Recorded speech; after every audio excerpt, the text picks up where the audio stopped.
से तो काम ही करने लगा था। 28 जनवरी 1950 को जैसे ही सुप्रीम कोर्ट काम करने लगा, कुछ ही समय बाद में 19 मई 1950 को पहला केस आ गया सुप्रीम कोर्ट के सामने। केस एग्जैक्टली क्या था, ए.के. गोपालन एक कम्युनिस्ट लीडर हुआ करते थे मद्रास स्टेट के, और इनको क्या है कि उस दौरान मद्रास स्टेट में कम्युनिज्म बड़े स्तर पर बढ़ रहा था। तो ये एक ऐसे लीडर थे जिनको लेके सरकार को ऐसा डर लग रहा था, कुछ ऐसा मसले थे, तो विशेष रूप से इनको घर में ही हाउस अरेस्ट कर लिया था, मतलब इनकी नजरबंद कर लिया गया था। तो निवारक नजरबंदी के मुद्दे को लेकर विशेष रूप से इन्होंने कोर्ट में केस कर दिया। हाईकोर्ट में, पहले मद्रास हाईकोर्ट में केस किया, तो मद्रास हाईकोर्ट ने इसे ठीक माना। फिर यही केस जो था वो सुप्रीम कोर्ट चला गया, तो सुप्रीम कोर्ट ने भी विशेष रूप से, देखो नया केस है, नए अभी काम करना शुरू किए हैं, तो सुप्रीम कोर्ट ने क्या कहा कि मौलिक अधिकारों की व्याख्या इसने करते हुए बोला कि अनुच्छेद 21 जो है ना, उसमें लिखी हुई विधि द्वारा स्थापित प्रक्रिया का मतलब विधि द्वारा स्थापित प्रक्रिया ही है, उचित प्रक्रिया नहीं है। भाई अगर आपको मान लो नजरबंद किया गया है तो किसी लॉ के माध्यम से किया गया है, तो लॉ के माध्यम से अगर नजरबंद हो तो कोई दिक्कत नहीं है, क्योंकि लॉ में ऐसी बातें लिखी हुई है। और अपन कल बात कर रहे थे ना कि अगर एक्ट विधि द्वारा स्थापित प्रक्रिया में एक्ट अगर कैसे भी बना दिया गया तो वो ठीक रहेगा, मतलब है ना, उसमें कोई गड़बड़ नहीं है अगर उसके अकॉर्डिंग काम चल रहा है तो।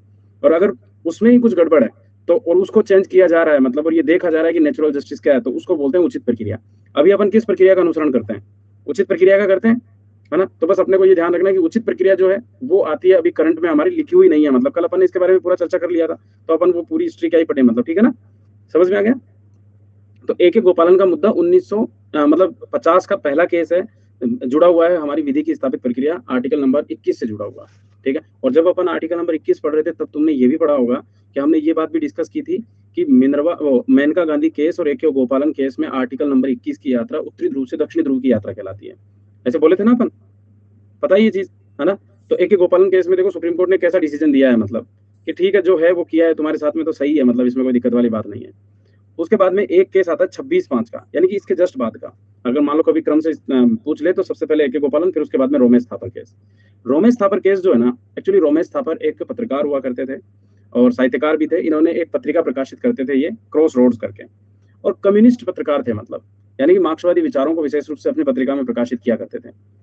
इसमें इन्होंने सरकार के खिलाफ बड़े स्तर पर कुछ चीजें लिखी, और एक केस जो है ए.के. गोपालन का जो मसला चल रहा था इसकी भी इसमें आलोचना ही की, मतलब क्रॉस रोड में। तो मद्रास ने एक एक्ट पारित किया, और एक्ट पारित करके और इनकी पत्रिका पर प्रतिबंध लगा दिया। जब मद्रास स्टेट ने बोला कि हम जो ये एक्ट पारित कर रहे हैं ना, ये लोक व्यवस्था को बनाए रखने के लिए कर रहे हैं, मतलब, और लोक व्यवस्था के बेसिस पर जो है वो हम ये इसके ऊपर प्रतिबंध लगा रहे हैं। लेकिन देखा जाए तो आर्टिकल नंबर 19 जो है, उस 19 से रोमेश थापर साहब को तो स्वतंत्रता मिली हुई है ना, प्रेस की स्वतंत्रता, हमने पढ़ा था कि 19 के 1 के क्लाउज नंबर ए में जो है वो विशेष रूप से प्रावधान किए गए हैं कि कोई भी व्यक्ति किसी भी प्रकार से जो है वो कोई भी भाषण, कोई भी अभिव्यक्ति जो है वो किसी भी माध्यम से कर सकता है, लेकिन कुछ चीजों को छोड़कर, है ना, कि ऐसी कोई भी चीजें नहीं होनी चाहिए जो लोक व्यवस्था के खिलाफ हो, या ऐसी कोई भी व्यवस्थाएं नहीं होनी चाहिए जो अपराध उद्दीपन करने वाली हो, या राज्य की सुरक्षा, संप्रभुता, इन चीजों के खिलाफ हो, मतलब ठीक है ना। ये ऐसा पढ़ा था 19 में अपन ने, 19 का क्लाउज नंबर 1 का ए जो अपन ने डिस्कस किया था। तो बस इस बात को लेकर विशेष रूप से रोमेश थापर का भाषण अभिव्यक्ति की संबंधित जो आर्टिकल नंबर 19 का क्लाउज नंबर 1 का ए है उससे रिलेटेड ये केस है, तो आपको ये ध्यान रखना है, रोमेश थापर केस, ठीक है। फिर अगला आता है चंपकम दोराई राजन केस। चंपकम दोराई राजन केस एक्चुअली केस है, ये आरक्षण के मुद्दे को लेकर था, मतलब ये भी मद्रास स्टेट का ही केस था। शुरुआत में मद्रास स्टेट ने अपने कॉलेजेस में इनमें सारी सीटें जो थी वो रिजर्व कैटेगरीज के लिए रख रखा था। तो चंपकम दोराई राजन के अच्छे नंबर थे, मेडिकल कॉलेज में इसका प्रवेश नहीं हुआ, इसको लेके ये सुप्रीम कोर्ट तक चली गई। सुप्रीम कोर्ट ने डिसीजन दिया कि देखिए भाई, आर्टिकल नंबर 46 और 37 जो है, क्योंकि 46 कहता है कि SC/SC वर्ग के लिए विशेष उपबंध किए जा सकते हैं, और 37 कहता है कि लोक कल्याणकारी व्यवस्था बनाए रखने के लिए जो है राज्य कोई काम करता है तो ये उसके लिए कर्तव्य है, मतलब जो 36 के बाद में जस्ट आता है ना कि ये कर्तव्य होंगे, मतलब तो कर्तव्य के रूप में नीति निर्देशक तत्वों को दिखाता है। तो इसने कहा कि नीति निर्देशक तत्वों के ऊपर है हमारे मौलिक अधिकार। आर्टिकल नंबर 15 जो है उसको आप नीति निर्देशक तत्वों से तुलना नहीं कर सकते, आर्टिकल नंबर 15 सर्वे सर्वा रहेगा। ये चंपकम दोराई राजन केस था। आप अगर अपने नोट्स देखोगे तो उसमें भी आर्टिकल नंबर 15 में अपन ने लिख रखा है चंपकम दोराई राजन केस। ये 1951 का केस है, ठीक है, एक ये मुद्दा हो गया। फिर अगला आता है शंकरी प्रसाद बनाम भारत संघ का मुद्दा। ये मुद्दा आता है विशेष रूप से शंकरी प्रसाद का, जो संपत्ति के अधिकारों से जुड़ा हुआ मसला है। लेकिन बात ये होती है कि इन सभी केसेस को देखते हुए सरकार ने क्या किया था। देखो, पहला केस है ए.के. गोपालन का जो निवारक नजरबंदी से रिलेटेड है, दूसरा केस रोमेश थापर का जो अभिव्यक्ति की स्वतंत्रता को लेके है, फिर चंपकम दोराई राजन केस है वो आरक्षण के मुद्दे को लेके है, और फिर आप चंपकम दोराई राजन के बाद में सरकार ने 1951 में फर्स्ट अमेंडमेंट कर दिया था। पढ़े थे अपन फर्स्ट अमेंडमेंट। उस फर्स्ट अमेंडमेंट में सरकार ने कुछ प्रोविजंस किए थे आर्टिकल नंबर 19 में भी, कि लोक व्यवस्था के आधार पर सरकार प्रतिबंध लगा सकती है, अपराध उद्दीपन के आधार पर सरकार प्रतिबंध लगा सकती है, विदेशी राज्यों के साथ मैत्रीपूर्ण संबंधों के आधार पर सरकार प्रतिबंध लगा सकती है, ऐसी बात बोली गई थी उसमें, है ना। आई थी। तो वो जो मसले आए थे ना, आप लोगों के मुझे अभी तक कोई भी कमेंट दिखाई नहीं दे रहे थे, है ना? तो मैं ऐसे सोच रहा था कि मैं अकेला ही बोले जा रहा हूँ, आपके कोई कमेंट नहीं आ रहे, बस मैं ऐसे यहाँ हूँ, मैं आपसे पूछ रहा हूँ, क्या आ रहा था ऐसा, है ना? अब जाके मुझे दिखने लगे हैं आपके कमेंट, तो अब थोड़ी मुझे तसल्ली मिली है कि हाँ चलो ठीक है, सब कुछ सही चल रहा है मतलब, है ना? नमस्ते। इसलिए मैं सोचा कि अभी कोई नहीं आया है, मामला मेरा ही चल रहा है अकेला अकेला, तो मेरे को कोई खास मोटिवेशन नहीं मिल रहा था बोलने का, तो मैं बोले जा रहा था। ठीक है ना? नहीं नहीं, मुझे दिखाई नहीं दिए, सही बताऊं तो। बस तुम ज्वाइन करे ना, वो मुझे दिखा, लेकिन उसके बाद मुझे कोई कमेंट नहीं दिखा, तो मुझे लगा चलो ठीक है, बोलते रहो, है ना? चलो फिर ठीक है। अब ठीक है, अब थोड़ा मुझे मोटिवेशन मिलेगा बोलने का, है ना? नहीं तो मैं उतरे उतरे मुंह से बोले जा रहा था चुपचाप चुपचाप, और कुछ नहीं। ठीक है, तो अब देखिए, अब बात करते हैं अपन। सबसे पहले AK गोपालन केस हो गया। ये केस किससे रिलेटेड था? तो ये केस रिलेटेड था आपके मौलिक अधिकारों के कौन से मसले की? निवारक नजरबंदी किधर आती है अपने? तो निवारक नजरबंदी आती है हमारे आर्टिकल नंबर, जल्दी से बताओ कौन से आर्टिकल में आती है निवारक नजरबंदी? 22 में, है ना? तो 22 के तहत विशेष रूप से ये केस बनता था, है ना? और इसमें फिर इनको वैलिड माना गया सुप्रीम कोर्ट की तरफ से कि ठीक है, जो किया है तुम्हारे साथ में सही हुआ है मतलब। रोमेश थापर का केस किससे रिलेटेड था? तो ये था अभिव्यक्ति की स्वतंत्रता से रिलेटेड, तो इसमें भी बोला ठीक है ना? लेकिन विशेष तौर पर याद रखना, रोमेश थापर केस इतना महत्वपूर्ण केस था, इसके बारे में एक बात करते हैं अपन। 1950 का ये रोमेश थापर केस, है ना? क्रॉस रोड इनकी पत्रिका हुआ करती थी। इसमें 6 जजों की पीठ बनाई गई थी, एक संवैधानिक पीठ, है ना? और 6 जजों की संवैधानिक पीठ की अध्यक्षता तो HJ कानिया कर ही रहे थे, लेकिन इसके साथ साथ इसमें एक और थे हमारे। 1953 में हमने एक कमेटी बनाई थी, जो राज्य पुनर्गठन समिति के रूप में जानी जाती है। क्या नाम था उसके अध्यक्ष का? फजल अली साहब, है ना? 3 सदस्यीय समिति हुआ करती थी, जिसमें फजल अली और 2 अन्य रिदनाथ कुंजरू और KM पंडिकर साहब हुआ करते थे। एक फजल अली साहब भी इसमें हुआ करते थे। केवल और केवल 6 जजों की पीठ में 5 जज जो थे, वो एक तरफ थे, जिन्होंने अभिव्यक्ति की स्वतंत्रता को बरकरार रखने की कोशिश की और बोला कि सरकार मद्रास स्टेट के द्वारा जारी किया गया एक्ट जो है वो ठीक नहीं है।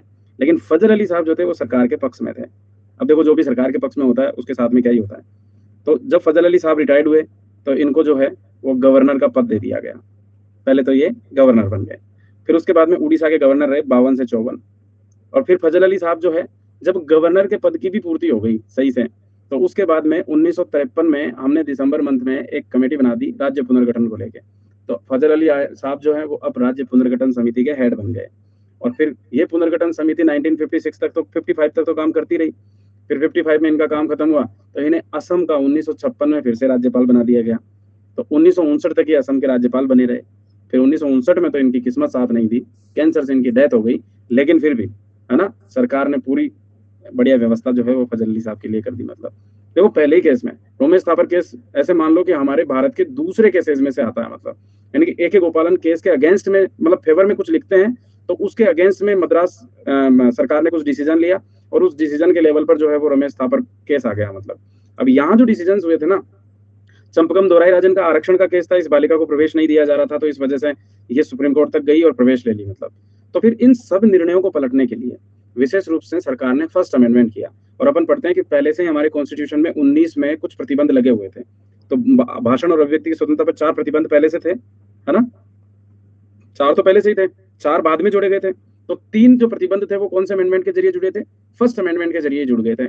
और एक प्रतिबंध जो था वो 16वें अमेंडमेंट के जरिए जुड़ा था। ऐसा पढ़ा था अपन ने। तो वो जो 3 प्रतिबंध जुड़े थे ना, लोक व्यवस्था, विदेशी राज्यों के साथ में मैत्रीपूर्ण संबंध और अपराध उद्दीपन, ये फर्स्ट अमेंडमेंट के बेसिस पर रोमेश थापर केस का प्रभाव था सरकार के ऊपर। इसके अलावा चंपकम दोराई राजन केस जो था, इसके तहत सरकार ने कुछ व्यवस्थाएं ये की थी कि आरक्षण जो है वो विशेष रूप से किया जा सकता है, आरक्षण को आगे बढ़ाया जा सकता है। आरक्षण की व्यवस्थाओं को आर्टिकल नंबर 15 में कुछ विशेष उपबंध किए गए थे कि हम एक्स्ट्रा में और उपबंध भी कर सकते हैं। मतलब तो ये चंपकम दोराई राजन केस से रिलेटेड था आरक्षण का। ठीक है, और फिर आपने देखा होगा कि इसमें एक और व्यवस्था की थी अपन ने, है ना? कौन सा? आर्टिकल 31 में 31A और 31B जोड़ा गया था। और उसके साथ साथ ही अपन ने एक और शेड्यूल जोड़ा गया था। कौन सा शेड्यूल था? शेड्यूल नंबर 9 जो है वो फर्स्ट अमेंडमेंट के जरिए ही जोड़ दिया गया था। ठीक है, तो ये इन्हीं के प्रभाव थे ऊपर वाले केसेस के। अब शंकरी प्रसाद केस हुआ article number amendment number first को चुनौती देने के लिए। क्यों? क्योंकि वो भूमि सुधारों से रिलेटेड था और शंकरी प्रसाद का मसला उसी से रिलेटेड था, तो इसलिए शंकरी प्रसाद केस हुआ। और शंकरी प्रसाद केस में सुप्रीम कोर्ट ने क्या बोला कि मौलिक अधिकारों में सरकार कानून बनाकर जो है वो संशोधन कर सकती है, लेकिन संवैधानिक मतलब अमेंडमेंट करके, सामान्य कानून से तो नहीं कर सकती। लेकिन अमेंडमेंट के लिए आराम से कर सकती है। और ऐसा अपन ने पहले भी डिस्कस किया था कि जब संविधान संशोधन करके अमेंडमेंट करने का प्रावधान जो था वो शंकरी प्रसाद केस में सुप्रीम कोर्ट ने अलाउ कर दिया, ठीक है, सामान्य विधेयक से नहीं करेगी। यानी कि कहने का मतलब आर्टिकल नंबर 13 में संविधान संशोधन नहीं आएगा, ऐसा ही बोला है ना, कि आर्टिकल नंबर 13 के तहत संविधान संशोधन नहीं है, वो तो सामान्य विधि की बात है। तो ये शंकरी प्रसाद केस में सुप्रीम कोर्ट ने अलाउ कर दिया सरकार को। फिर बेरूबारी केस 1960 का क्रम ध्यान रखना, बेरूबारी केस के बारे में अपन ने पहले भी डिस्कस किया है ना। बेरूबारी राज्य को सौंपने का संघ राज्य क्षेत्र था, उसको देने का मसला था 1960 का, तो इसके चक्कर में नवा संविधान संशोधन करना पड़ा था सरकार को, बस वो वाला, ठीक है। तो यहाँ एक स्टेटमेंट इस केस में देती है कि प्रस्तावना संविधान का हिस्सा नहीं है, ये सिर्फ और सिर्फ संविधान निर्माताओं के दिमाग की कुंजी है। ये महत्वपूर्ण केस था, मतलब है ना, बेरूबारी केस, इसमें ये स्टेटमेंट था, आपको ये स्टेटमेंट ध्यान रखना, इसलिए मैंने मेंशन किया है। दूसरा गोलकनाथ बनाम पंजाब राज्य केस 1967 का। गोलकनाथ के पास में भी प्रॉपर्टी थी, सेम वही मसला, नीति निर्देशक तत्व वाला और अपना, मतलब ये वाला, ठीक है। तो नीति निर्देशक तत्व के मसले को लेकर ये फंस रहे थे। तो नीति निर्देशक तत्वों के चक्कर में मौलिक अधिकारों में संशोधन किया जा सकता है कि नहीं किया जा सकता है, क्या कर सकते हैं। तो गोलकनाथ केस में सरकार ने बोला, सुप्रीम कोर्ट ने बोला कि नीति निर्देशक तत्वों में विशेष रूप से जो है वो आप मौलिक अधिकारों में अमेंडमेंट तो कर सकते हो, लेकिन विशेष रूप से नीति निर्देशक तत्व जो है वो सर्वोपरि नहीं होंगे, मतलब, ठीक है। और अमेंडमेंट जो है वो संवैधानिक संशोधन के माध्यम से कर सकते हो, वैसी कुछ व्यवस्थाएं गोलकनाथ केस में बोली थी 1967 में। केशवानंद भारती केस ध्यान रखना 1973 का, जिसमें हमने बेसिक स्ट्रक्चर के सिद्धांत के बारे में बात की थी। तो ये एक चर्चित केस रहा है, जो पहले अपन ने डिस्कशन कर चुके हैं इसके बारे में। कब आया था ये केस, डिसीजन कब आया था, 24 अप्रैल, SM सिकरी साहब का केस था, 24 अप्रैल 1973 का डिसीजन था, है ना, बस। तो ये अपने को एक मेन, मतलब सबसे महत्वपूर्ण डिसीजन यही था, ठीक है।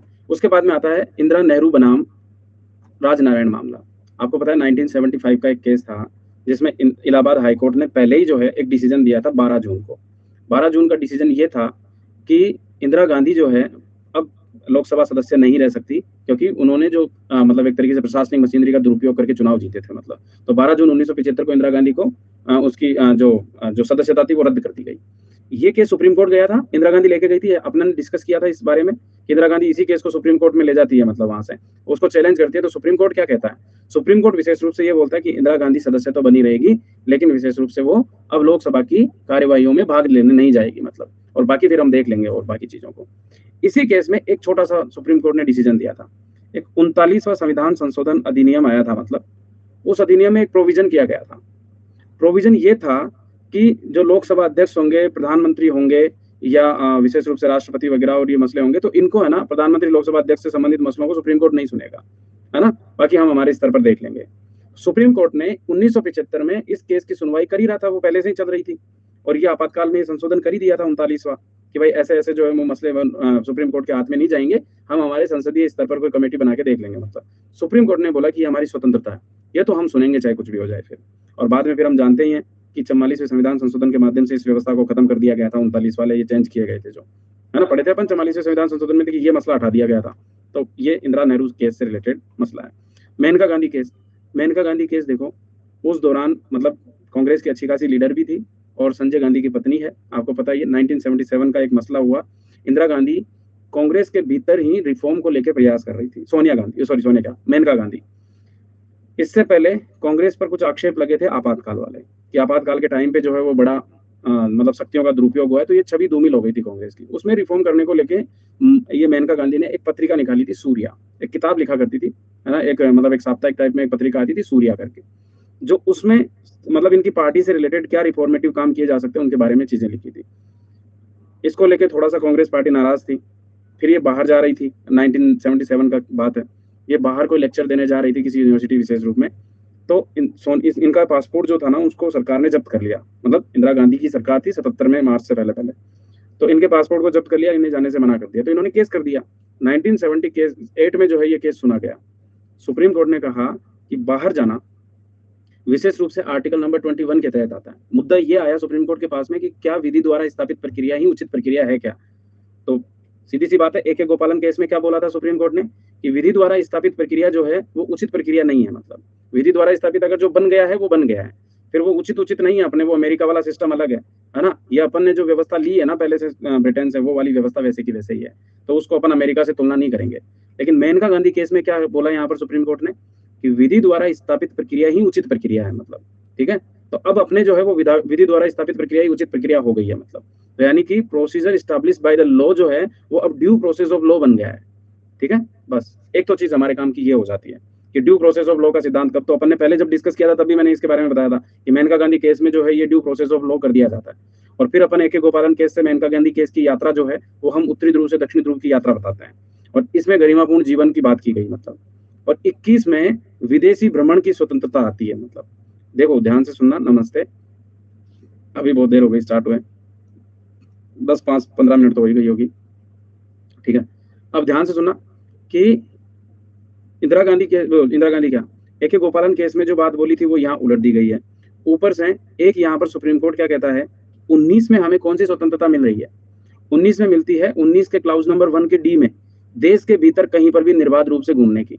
और 21 में जो स्वतंत्रता मिलती है वो कहाँ घूमने की मिल रही है, विदेशों में घूमने की स्वतंत्रता भी आपको 21 के तहत मिल रही है, मतलब 19 के तहत नहीं, विदेश जाओगे तो फिर 21 के तहत जाओगे, ठीक है। और 19 के तहत घूमोगे तो फिर देश के भीतर घूमने की स्वतंत्रता आपको उधर मिली हुई है, ठीक है। एक ही हो गया।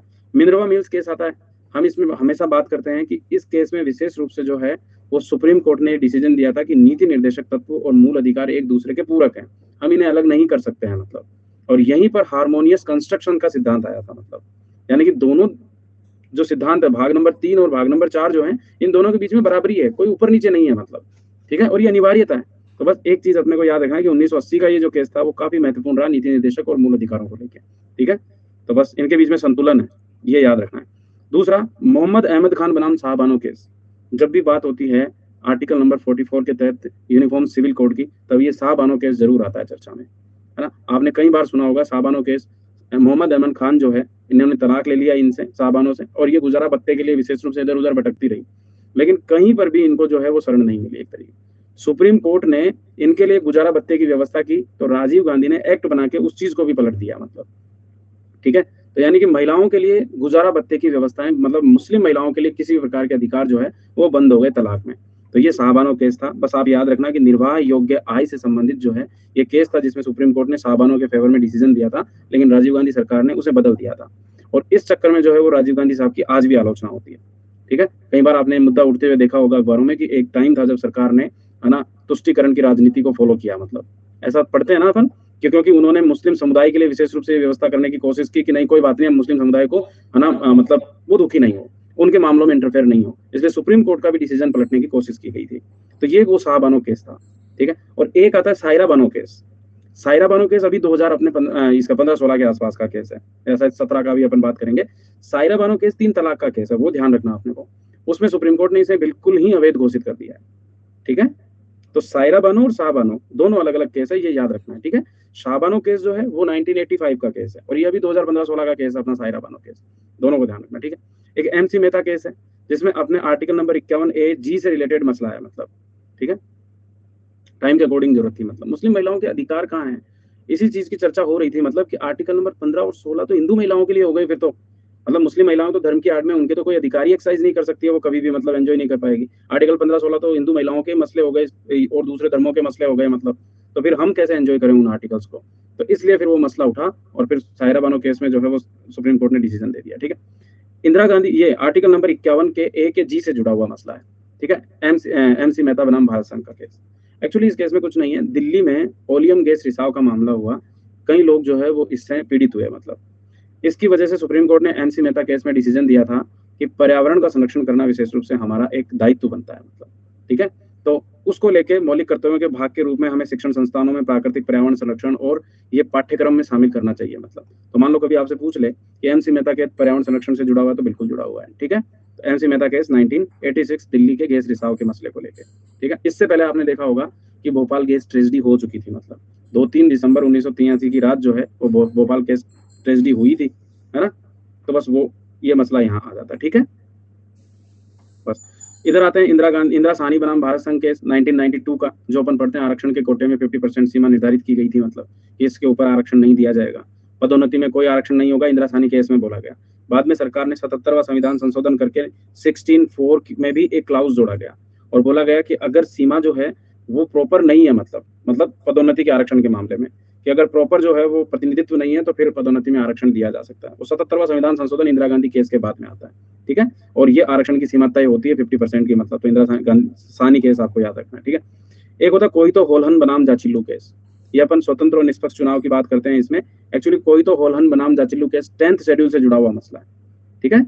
और 10th शेड्यूल में क्या था? 10th शेड्यूल जो हम जानते हैं दल बदल कानून को लेके था।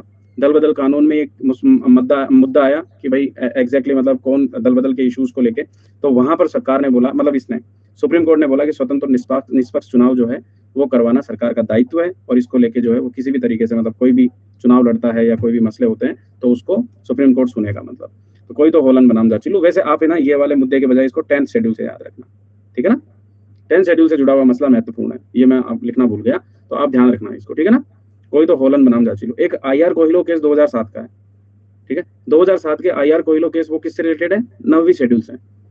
ये 10th शेड्यूल का मसला है, तो आप बस उतना ही याद रखो, अपने काम की चीज वही है। विशाखा केस 1997 का, जो हम कार्यस्थल पर यौन उत्पीड़न की बात करते रहते हैं हमेशा, तो ये विशाखा केस बनाम राजस्थान का है, तो ये 1997 का मसला है, मतलब जिसको लॉ में अपन डिटेल से पढ़ते ही हैं, मतलब है ना, ठीक है। एक ये हो गया। फिर आता है SR Bommai case. SR Bommai case 1994 का केस है। SR बॉम्बई अपन ने राष्ट्रपति शासन वाले मसले में पढ़ा था कि सुप्रीम कोर्ट ने कहा कि राष्ट्रपति शासन की न्यायिक समीक्षा की जा सकती है और विधानसभाओं को भंग करना सेकेंडरी होना चाहिए, प्राइमरी नहीं होना चाहिए, मतलब ठीक है। यही था, है ना, जब अपन राष्ट्रपति शासन डिस्कस कर रहे थे। तो इनका टाइम पीरियड याद रखना है 1994 का। एक अरुणा रामचंद्र शानबाग और भारत संघ का केस, ये इच्छा मृत्यु से जुड़ा हुआ 21 में अपन ने 2 केसेस पढ़े थे। ये अरुणा रामचंद्र शानबाग बनाम भारत संघ का केस, यानी कि यूथनेशिया को मसला था। सुप्रीम कोर्ट ने 2011 में जब इसकी सुनवाई कर रहा था, तब सुप्रीम कोर्ट ने इच्छा मृत्यु को एग्जैक्टली मतलब अलाउ नहीं किया था। मतलब एक्चुअली एक याचिका आई थी सुप्रीम कोर्ट के पास में अरुणा शानबाग की कि भाई मुझे इच्छा मृत्यु चाहिए, तो सुप्रीम कोर्ट ने बोला कि मतलब अभी तक जो है वो हमारे पास में ऐसी कोई व्यवस्था नहीं है, ना कोई ऐसा प्रोसीजर है, तो इच्छा मृत्यु की कोई भी व्यवस्था नहीं हो सकती, तो उन्हें इच्छा मृत्यु नहीं दी थी सुप्रीम कोर्ट ने। लेकिन लगातार ऐसी और देश में याचिकाएं आने लगी, तो 2018 में सुप्रीम कोर्ट ने अपने पहले के फैसले को बदल के और पैसिव यूथनेसिया या लिविंग बिल के बेसिस पर जो है वो ये हमें वो दे दिया था। वैसे आपको इच्छा मृत्यु के बारे में 21 में समझाया था ना शायद मैंने, है ना। 21 में अपन ने चर्चा की थी कि हमारे पास में 2 प्रकार की यूथनेशिया होते हैं, एक होता है हमारा पैसिव यूथनेशिया और एक होता है एक्टिव यूथनेशिया। तो हमारे देश में एक्टिव यूथनेशिया अप्लाई नहीं है, मतलब पैसिव यूथनेशिया हमने अलाउ कर रखा है, 2018 से कर दिया। मतलब एक्टिव में तो ये होता है कि इंजेक्शन लगाओ और मार दो, अगर कोई पीड़ित है तो उसे निपटा दो, मतलब इंजेक्शन। लेकिन क्या हमने जीवन दिया था क्या उसको? नहीं, तो हमें मारने का भी अधिकार नहीं है। मतलब कोमामेथी हॉस्पिटल में इनके मतलब इन्होंने याचिका लगवाई थी, मतलब कहने का मतलब ये नहीं, इनके परिवार वाले याचिका लगा रहे थे, तो वो अलाउ नहीं किया सुप्रीम कोर्ट ने उसको, है ना, मना कर दिया कि हमारे पास में ऐसा कोई प्रोसीजर नहीं है कि हम ऐसे कैसे करते हैं। मतलब तो क्योंकि जीवन जो है वो विशेष रूप से मतलब एक तरीके से व्यक्ति विशेष का जीवन होता है, हम कौन होते हैं उसको मारने वाले। लेकिन 18 में फिर जो है सुप्रीम कोर्ट ने अपने फैसले को बदल के ये व्यवस्था कर दी कि पैसिव यूथनेशिया दिया जा सकता है। अब वही उसी पर बात कर रहा हूँ मैं। तो पैसिव यूथनेशिया में क्या हुआ, एक्चुअली हम आईसीयू में इनमें रख रखे हैं पेशेंट को, उनकी कई सारी मशीनरी लगा रखे हैं, तो ये सारा जीवन हम प्रोवाइड करवा रहे हैं। देखा जाए तो वेंटिलेटर पर है तो ये हम ही तो दे रहे हैं पेशेंट को, पेशेंट खुद थोड़ा ना ले पा रहा है ये जीवन। तो पैसिव यूथनेशिया में है कि एक बार हम इन मशीनों को हटा दो, अगर कोई लंबे टाइम से पीड़ित है तो एक लिविंग बिल उससे लिखवा लो। अब लिविंग बिल अगर वो लिख सकता है, मतलब जीवन जीने की इच्छा, है ना, तो अगर वो जीवन जीने की इच्छा को लिख सकता है तो ठीक, नहीं तो उसके परिजनों से लिखवा लो, जिसमें मेडिकल ऑफिसर्स रहेंगे, जिसमें विशेष रूप से कलेक्टर की मतलब प्रतिनिधि या कलेक्टर खुद भी रहेगा, डॉक्टर्स वगैरह ये वहां पर रहेंगे, परिवारजन रहेंगे, और उनके माध्यम से परिवारजन लिख लेंगे। और वो चाहते हैं तो आज भी चलती है वैसे जनरल, अगर अपन इसको समझे ना तो डॉक्टर साफ साफ कह देता है कि घर ले जाओ, सेवा करो, वो पैसिव यूथनेशिया है, ठीक है ना, एक्टिव यूथनेशिया नहीं है। तो अपने यूथनेशिया जो है वो पैसिव यूथनेशिया के रूप में चलता ही है, और वैसे कोर्ट ने इसको मान्यता दे दी है कि अगर कोई चाहता है तो पेशेंट को फ्री करके ले जा सकता है, क्योंकि अभी जो उसको जीवन मिल रहा है ना वो सामाजिक जीवन है, उसका खुद का जीवन नहीं है। लिली थॉमस केस अभी राहुल गांधी केस में चर्चा में आया ही था।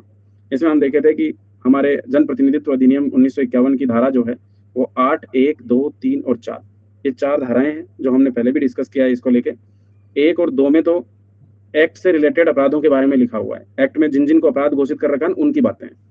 3 जो है वहां लिखा हुआ है कि अगर इनके बाहर किसी को और को अपराध मिलता है, कोई भी अपराध, तो जैसे राहुल गांधी का केस 499 500 से रिलेटेड था ना, मां नानी का, है ना, तो आईपीसी की धारा 499 और 500 मां नानी के केसेस को लेकर विशेष रूप से उनके ऊपर मामला चल ही रहा था, उनमें 2 साल से ज्यादा अगर सजा मिल जाती है, मतलब इनके अलावा किसी और केस में 2 साल से ज्यादा सजा प्राप्त हो जाती है, तो फिर वो सजा खत्म होने के 6 मतलब सजा खत्म होने से लेके और 6 साल तक जो है वो चुनाव लड़ने के लिए अयोग्य हो जाएंगे, मतलब ये बात बोली गई थी। लेकिन 4 में ये लिखा हुआ था कि वो अपील करते हैं अगर, तो उनको 3 महीने के लिए जो है वो अभी वो जा नहीं सकते, मतलब 3 महीने के लिए उन्हें हटाया नहीं जाएगा उनसे, उनके पद से। तो लिली थॉमस केस यही तो था। लिली थॉमस केस कहता है कि ये जो 3 महीने वाला मसला है ना, ये गलत है। भाई अगर कोई व्यक्ति दोषी है तो फिर वो 3 महीने तक भी क्यों है, मतलब उसको खत्म करो। तो लिली थॉमस केस में विशेष रूप से सुप्रीम कोर्ट ने इस 4 वाली व्यवस्था को खत्म कर दिया। ये अभी है नहीं, मतलब ये खत्म कर दिया है सुप्रीम कोर्ट ने। और फिर इसको पलटने के लिए आपको बताइए कि प्रधानमंत्री जो हमारे उस दौरान मनमोहन सिंह साहब थे, एक एक्ट लेकर आए थे और राहुल गांधी जी ने वो एक्ट जो था वो फाड़ के फेंक दिया था। तो वो वाला मसला अपन ने डिस्कस किया था 2013 का लिली थॉमस केस, ठीक है, बस वही था। तो ये अपने को याद रखना है। फिर आता है के.एस. पुत्तुस्वामी केस 2017 का। 2017 का ये केस निजता के अधिकार से जुड़ा हुआ है। हम आर्टिकल नंबर 21 पढ़े थे, तब भी उसमें डिस्कस किया था। नीचे की ओर एक लाइन में लिखा हुआ था के.एस. पुत्तुस्वामी केस के बारे में, निजता का अधिकार, और फिर आगे लिख के जे.एस. खेर की अध्यक्षता में 9 सदस्यीय पीठ, मतलब है ना। तो ये 2017 का केस है। एक्चुअली इसमें डिसीजन ये था, 9 सदस्यीय पीठ इसलिए बनाई गई कि 1954 में 6 सदस्यीय पीठ बनी एम.पी. शर्मा केस में, और 1962 में खड़क सिंह केस में एक पीठ बनी 5 सदस्यीय। मतलब इन दोनों ही पीठों ने ये डिसीजन दिया था कि निजता जैसा कोई अधिकार नहीं है आर्टिकल नंबर 21 के तहत, जिसको पलट के के.एस. पुत्तुस्वामी केस में 9 सदस्यीय पीठ बनानी पड़ी। और इस केस में बोला गया कि निजता एक मौलिक अधिकार है, जो आर्टिकल नंबर 21 का हिस्सा है, मतलब ठीक है। तो ये के.एस. पुत्तुस्वामी केस है, इसको याद रखना है नाम को, ठीक है। फिर उसके बाद में सायरा बानो केस, जो अभी अपन बात कर रहे थे, 3 तलाक और तलाक बिद्दत को असंवैधानिक और अवैध घोषित कर दिया गया। ये भी 2017 का केस है ना। 1985 का कौन सा केस है? 1985 में किसका केस था? शाहबानो केस, है ना। उसको शाहबानो केस के नाम से ही बोलते हैं जनरली, ठीक है। और शाहबानो केस ध्यान रखना। और ये है सायरा बानो केस। और फिर एक आता है नवतेज सिंह जौहर बनाम, है ना। करण जौहर से याद रख लो इसको, तो कि आर्टिकल नंबर वो हमारा सेक्शन नंबर 377 से जुड़ा हुआ है, ठीक है। तो नवतेज सिंह जौहर बनाम भारत संघ का मसला है, ठीक है ना। तो सेक्शन नंबर 377 समलैंगिकता वाला, जिसको सुप्रीम कोर्ट ने जो है वो सही नहीं, मतलब आपको करण जौहर से मैंने ये नहीं कहा कि करण जौहर ऐसा कुछ है, करण जौहर से याद रख लो बस, ठीक है, नवतेज सिंह जौहर को, ठीक है। तो ये समलैंगिकता से जुड़ा हुआ मसला है बस, ठीक है। बस ये हमारे पास में कुछ केसेज हैं जो बहुत चर्चित केसेज रहे हैं, मतलब ठीक है। बोलो। तो अब देखो, हमने इसके अलावा भी कुछ केसेस के बारे में चर्चा की थी। जैसे 3 केसेस हमने डायरेक्टली पढ़े थे एनजेएससी के मसले पे, जिसमें चौथा एक केस और चौथा हमने डिस्कस कर ही लिया था एनजेएससी का। तो 3 केसेस कब कब हुए थे? फर्स्ट जजेस केस, सेकंड जजेस केस, थर्ड जजेस केस। आर्टिकल हमारे 1982 का, 1993 का, 1998 का, ऐसे पढ़े थे अपन। 82, 1993 और 1998, 3 चर्चित रहे हैं पहले तो। फिर उसके बाद में आ जाओ, अभी कौन सा लेटेस्ट रहा 2015 का, है ना। तो ये चौथा, मतलब अपने तो चौथा जजेस केस अपन 2015 में पढ़ते हैं फिर, है ना। तो ऐसे करके अपने पास में जो है ये 4 जजेस केस होते हैं, है ना। जिसमें अपने से मान लो अगर कोई क्वेश्चन आता है तो ठीक है। आईआर कोहिलो केस अपन ने 2007 का पढ़ा ही था, जो 9वीं अनुसूची से जुड़ा हुआ मसला है, वो एक अपन ने देख लिया, ठीक है। इसके अलावा अपन ने एक माधवराव सिंधिया केस पढ़ा था।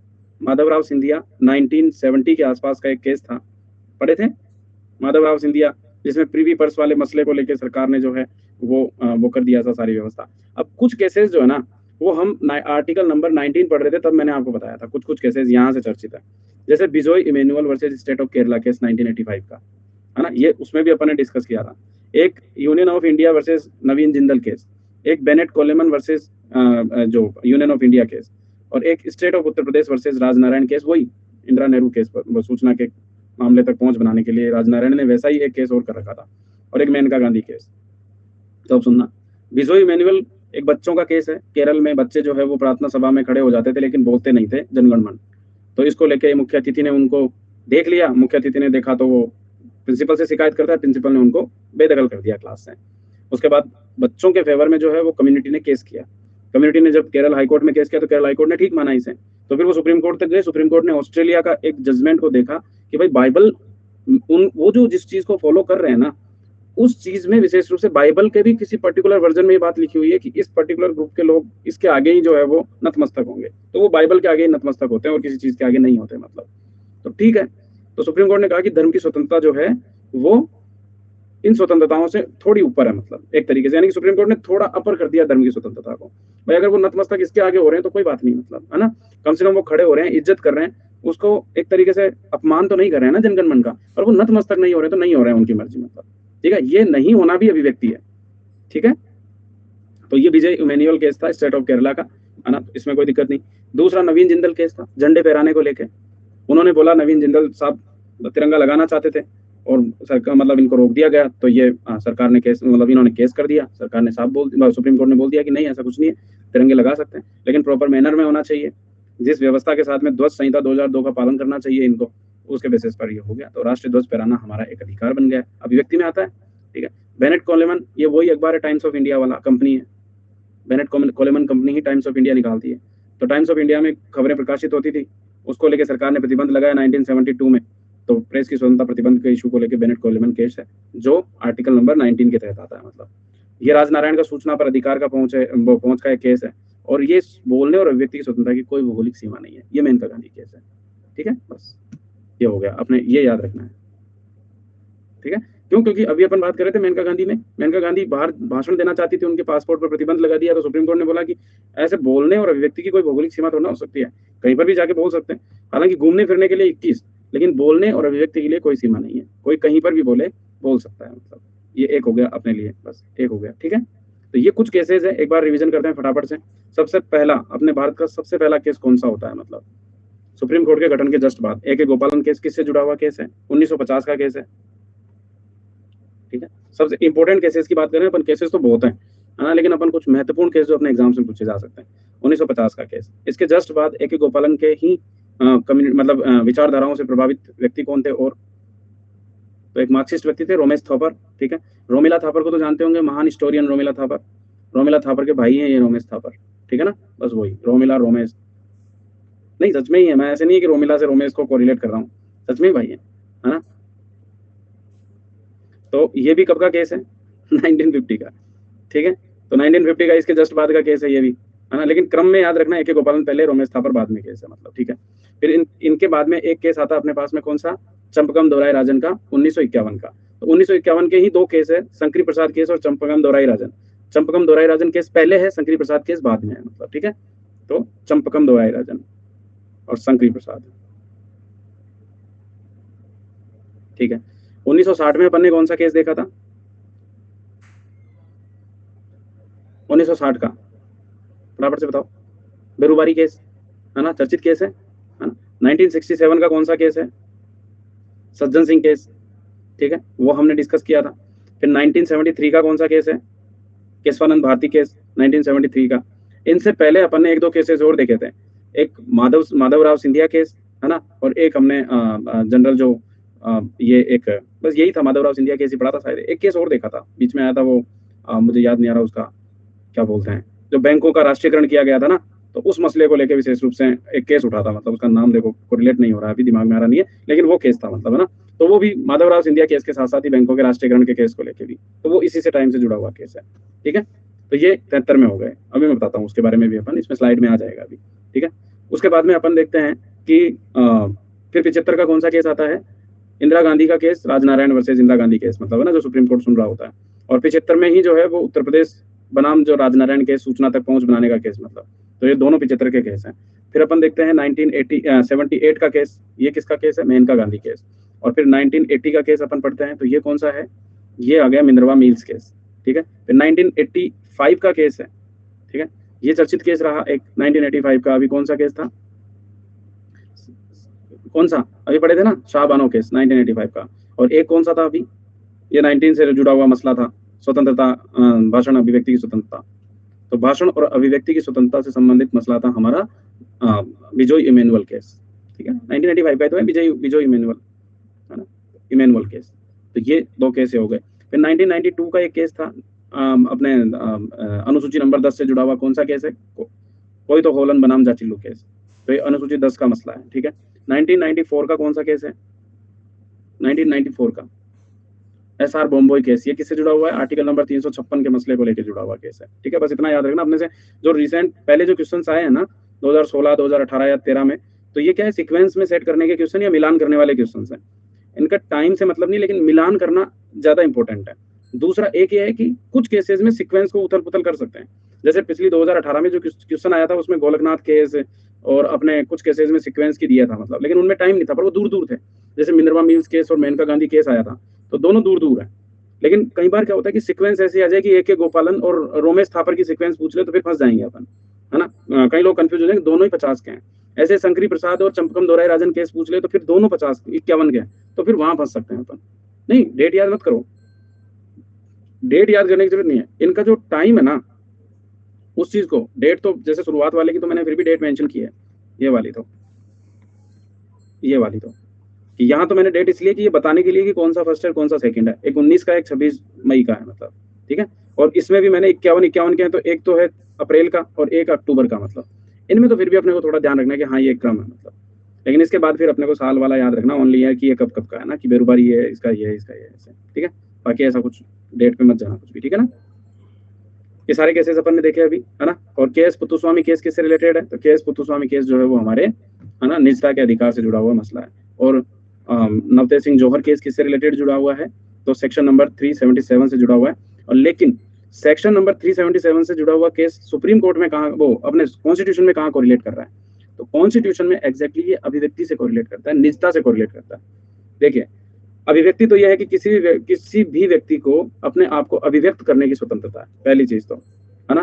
कि जैसे वो किस वे में अभिव्यक्त करना चाहता है तो उसकी चॉइस, मतलब कि वो चाहे तो वो किसी के साथ में भी सेक्सुअल रिलेशंस बनाना चाहता है तो बना सकता है। मतलब तो कहने का मतलब ये बायोलॉजिकल प्रोसेस है और बायोलॉजिकल प्रोसेस के बेसिस पर उसकी इच्छा अनुसार वो सेक्सुअल रिलेशन बनाने की उसकी इच्छा है।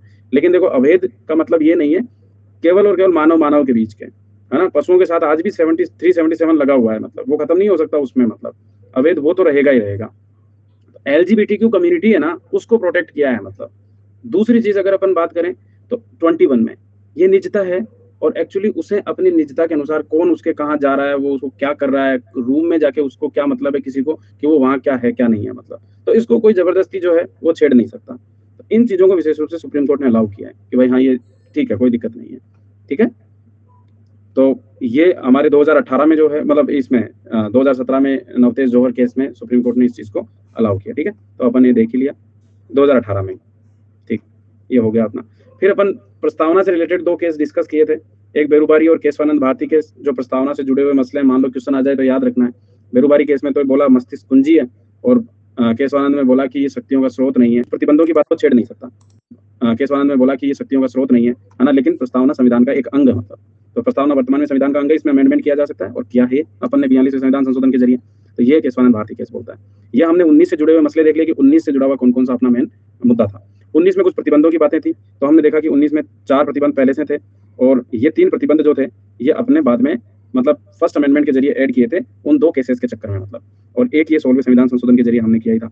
एक अपने प्राण और देश स्वतंत्रता की बात की थी, एक के गोपालन केस, फिर मेनका गांधी केस, फिर रतिनाथ केस और ज्ञानकौर केस, मतलब। और ये तो ये एक पुराने अरुणा शानबाग केस अपन ने 2011 का डिस्कस किया, वो अलग है।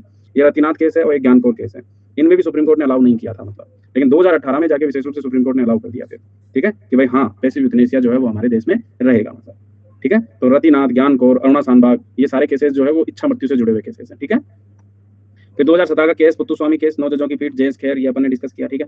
इसके अलावा ये मूल अधिकारों से संबंधित मसले, जिसमें शंकरी प्रसाद केस, सज्जन सिंह केस 65 का, गोलकनाथ केस 67 का, ठीक है। फिर ये अपन ने पढ़ाई था जब अपन ने ये पढ़ रहे थे अपन, इसका मूल ढांचे का डिस्कशन कर रहे थे, तब इनके बारे में, इन केसेस के बारे में पढ़े थे, है ना। तो आपको वो मिला भी होगा, वो सारा सब आपने लिखा ही है। तो बस कि कौन कब किस में कटौती कर सकता है, तो भाई सामान्य विधि से मूल अधिकारों में कटौती नहीं कर सकते आप, जो है वो अमेंडमेंट करके कर सकते हो, मतलब एक चीज। दूसरा, सेम सज्जन सिंह ने दोहरा दिया, गोलकनाथ केस ने बोला मूल अधिकारों में कटौती नहीं कर सकते आप, है ना, क्योंकि आप संविधान संशोधन भी नहीं बना सकते, मतलब विशेष रूप से कुछ नहीं कर सकते, कहने का मतलब ये हुआ। लेकिन यहाँ पर सुप्रीम कोर्ट को कुछ प्रॉपर व्याख्या की गई, मूल अधिकारों में आप एडिशन कर सकते हो, अमेंड करके आप कुछ जोड़ना चाहो तो जोड़ सकते हो, लेकिन उसे हटा नहीं सकते, मतलब कटौती का मामला नहीं हो सकता। ये बात गोलकनाथ ने बोल दिया, मतलब। फिर 24 में अमेंडमेंट किया, हमने बोला ऐसा कुछ नहीं है।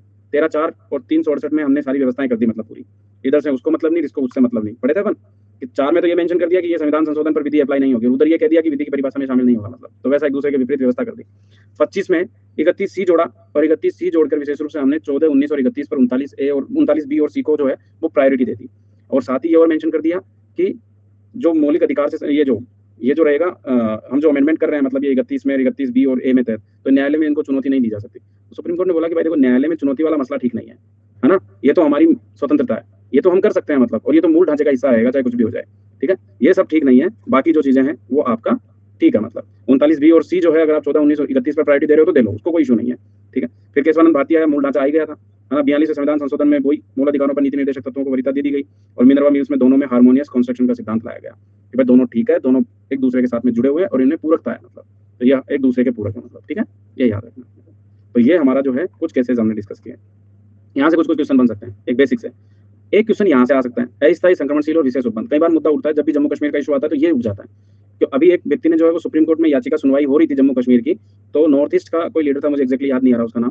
उसने ये याचिका लगा के पूछा कि सरकार जो है वो और स्टेट्स को मिली हुई जो प्रावधान है उनमें कटौती तो नहीं कर रही है ना।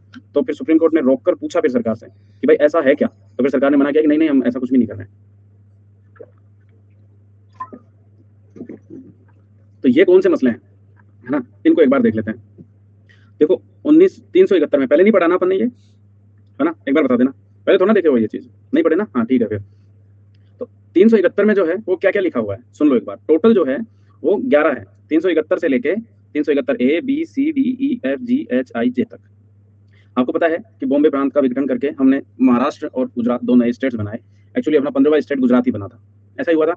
तो हमने क्या किया, इनके बीच में पड़ने वाले इलाके को जो है वो कर दिया, मतलब इनके लिए कुछ विशेष उपबंध किए गए। वहाँ जो कम्युनिटीज रहती है उनके लिए विशेष उपबंध किए, उन्हें विशेष प्रोटेक्शन दी गई, मतलब पूरे स्टेट को नहीं मिलती, कुछ इलाकों को प्रोटेक्शन दी गई थी मतलब। तो महाराष्ट्र और गुजरात इसके लिए तो आता है 1971 में। अब आप एक चीज, एक ट्रिक याद रख लो, ज्यादा बेटर है, इसमें कोई क्रम याद करने की जरूरत नहीं रहेगी।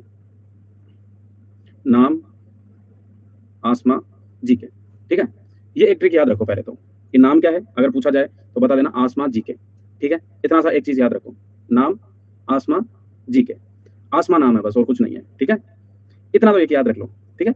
अब इसमें इस क्रम से ही देखो क्वेश्चन क्या आता है, आपसे पूछा जाएगा कि बताइए जी में क्या है, एच में क्या है, आई में क्या है, जे में क्या है, लेकिन आपको 371 हटा के फिर एबीसीडी करना है, क्योंकि अपन जो ट्रिक लगा रहे हैं ना वो एबीसीडी ई एफ जी वाली लगा रहे हैं, 371 वाली नहीं लगा रहे हैं। 371 में महाराष्ट्र गुजरात ऐसे कैसे हैं, तो आप उसको वैसे कैसे याद रखो मतलब, ठीक है। तो नाम आसमा जी के, है ना। अब नाम में क्या याद रखना, देखो नागालैंड, ए में असम आएगा, पता लगे यहाँ ए आ रहा है, यहाँ आंध्र प्रदेश है, तो कहीं ऐसे कंफ्यूज हो जाओ कि सर वो ए उधर भी आया था और हम तो क्या है इधर वाले को असम समझ लिए, पहले वाले को आंध्र प्रदेश समझ लिए, वो नहीं करना है। पहले हमारे असम आएगा, ठीक है। तो ए और आ, तो उसमें आपको ए आ में भी सीक्वेंस ध्यान रखनी है मतलब, ठीक है भाई, ए पहले आता है आ बाद में आता है, तो आ बाद में है और ए पहले है, ठीक है ना, तो यानी कि असम पहले है। तो नागालैंड, असम, फिर मणिपुर और मिजोरम में भी दिक्कत है, तो मणिपुर और मिजोरम, तो मैं यानी कि मैं पहले आएगा, मी बाद में आएगा, ठीक है ना, ये भी याद रखना है। तो नाम में मैं जो है वो पहले है, तो मणिपुर पहले है, ठीक है, असम पहले है, और मी जो है वो बाद में है मतलब, ठीक है ना, याद रहेगा। तो नागालैंड, असम और मणिपुर, ये तो 3 नाम में हो गए मतलब अपने सीधे सीधे। उसके बाद में आंध्र प्रदेश और आंध्र प्रदेश, ठीक है, हाँ, तो आंध्र प्रदेश और आंध्र प्रदेश जो डी और ई में है, पर इस आंध्र प्रदेश के साथ में तेलंगाना भी जुड़ा हुआ है मतलब, क्यों, क्योंकि आपको पता है कि अभी तेलंगाना नया स्टेट बन गया है, तो नया स्टेट 2014 में बन गया है, तो आंध्र प्रदेश का कुछ हिस्सा तेलंगाना में चला गया है, तो कहने का मतलब तेलंगाना इसमें शामिल है पहले वाले में, ठीक है। तो तेलंगाना को ध्यान रखना, पहले वाले में जो है वो तेलंगाना भी है।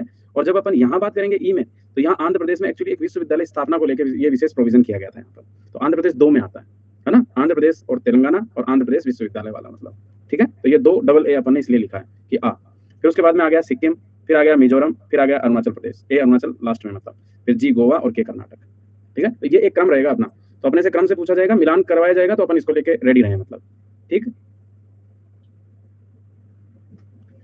नहीं नहीं, मतलब ये वाले नहीं, ऐसा मत करो, कोई दिक्कत नहीं है, वो भी बताता हूँ मैं आपको, वैसे याद है कुछ कुछ, पर एक बार पहले ये याद कर लो कि कौन से आर्टिकल में कौन सी चीज है। एक्चुअली कुछ स्टेट्स को 370 में तो जम्मू कश्मीर को दिया गया था प्रोटेक्शन, लेकिन 371 में कुछ और स्टेट्स के लिए विशेष उपबंध है मतलब, तो ये मसला बार बार उठता रहता है जब भी जम्मू कश्मीर की बात होती है, तो भाई ये इनके स्टेट्स को भी छीन लेंगे क्या, तो ऐसा कुछ भी नहीं है, भविष्य में कभी हो सकता है। वैसे अस्थायी है, देखो बार बार जो है वो हमारे गृह मंत्री साहब कहते रहते हैं कि ये अस्थायी है, इनको ध्यान से सुनो कि ये संक्रमणशील उपबंध है, और इन्हें समझ लो आराम से कि ये विशेष है मतलब, यानी कि कुछ विशेष परिस्थितियों में दिए गए हैं, संक्रमणशील दिए गए हैं और अस्थायी उपबंध है। तो फिर अस्थायी तो अस्थायी होता है, फिर उसमें कोई कुछ नहीं कर सकता, छीन भी सकती है सरकार से, सरकार के पास में पावर है ना, अमेंडमेंट करके कभी हटा दो, समझ में आया। लेकिन आपको ये ट्रिक याद रखनी है मतलब, नाम आसमा जी के गोवा कर्नाटक लास्ट में मतलब, इस छोटे से पॉइंट को याद रखना, बिल्कुल वो तो लगा सकते हैं और लग भी सकती है भयंकर, मतलब अगर ऐसा कोई चेंज हो जाए ना तो आप देख लो पूरे नॉर्थ ईस्ट आ रहा है, नागालैंड, असम, मणिपुर, मिजोरम और आपका ये अरुणाचल, ये लगभग आ रहा है मतलब, आग लगाने में कोई बड़ी बात नहीं है, कभी चेंज करना चाहे तो नॉर्थ ईस्ट को हो सकता है मतलब मसला। अब अपन ने एक बार अमेंडमेंट पढ़े थे, अमेंडमेंट में कुछ अमेंडमेंट को डिस्कस किया था, हाँ 13-53 पढ़े थे, 13 नागालैंड है और 53 को तो आपको याद रखना है मिजोरम है, तो 13-53 तो अपन ने पहले डिस्कस कर लिए थे उसको लेके, तो वहां तो आपको कोई डाउट नहीं रहेगा। सिक्किम के लिए अपन ने 35-36 पढ़ा था, है ना, कि 35 और 36वें संविधान संशोधन के माध्यम से सिक्किम की व्यवस्था अपनाई थी, तो ये अपन ने पहले डिस्कस किया था। कर्नाटक के लिए 98 अमेंडमेंट की बात की थी, जब अपन 97 पढ़ रहे थे तब अपन ने 98 भी पढ़ा था कि भाई 98 एक कर्नाटक के लिए था, लेकिन आप उसको छोड़ देना मतलब, है ना, तो वो अपन बाद में पढ़ेंगे ऐसे बोल के, और मैंने उसको निपटा दिया था। तो ये वाला मतलब कर्नाटक यहाँ है मतलब 98 का, ठीक है। तो एक आपको ये याद रखना है कि कर्नाटक के लिए विशेष रूप से 98 अमेंडमेंट जो है वो यहाँ किया गया था, ठीक है। हाँ, तो एक ये हो गया हैदराबाद कर्नाटक क्षेत्र का, तो ये कर्नाटक के लिए है, ठीक है। अब इधर की तरफ आ जाओ, अब यहाँ देखिए 22, 27 और 32, ये 3 अमेंडमेंट है, याद हो तो ठीक, नहीं हो तो कोई बात नहीं। 22 अमेंडमेंट असम के लिए है, 27 अमेंडमेंट मणिपुर के लिए है और 32 अमेंडमेंट जो इनके कोई स्टेटस नहीं दे रहा है, इनके एग्जैक्टली विशेष उपबंध कर रहा है, मतलब विशेष उपबंध करने वाला विधेयक है ये पूरा का पूरा, ठीक है ना। तो ये हो गया एक अपना 22, 27, 32 और कुछ नहीं है, कोई अमेंडमेंट नहीं है, छोड़ दो। असम, मणिपुर और ये 32 वाला। मणिपुर के लिए 27 हो गया, आंध्र प्रदेश तेलंगाना के लिए 32 का हो गया और असम के लिए 22 हो गया। बाकी 13, 36, 53, 58 तो आपको पहले से याद है ना। तो ये कुछ अमेंडमेंट याद होते हैं तो ठीक, नहीं तो जो याद है उसको याद रखो आप। तो